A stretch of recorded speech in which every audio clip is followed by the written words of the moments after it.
स्वतःच्या विचाराचा प्रचार करण्यासाठी त्या ठिकाणी जवळजवळ 10 ते 12 देशातले जे बौद्ध भिक्खू आहे ते येणार आहे आणि मोठ्या संख्येनं त्या ठिकाणी हजारोच्या संख्येने लोक येणार आहे.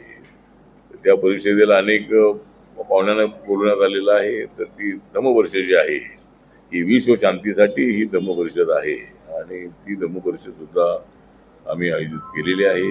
ती धम्मपरिषद माझ्या अध्यक्षतेखाली आहे आणि मग प्रकाश लोंढे त्याचे स्वागताध्यक्ष आहेत आणि सुगत बनते सुगत जे आहे हे सुद्धा त्याचे मुख्य आयोजक आहे.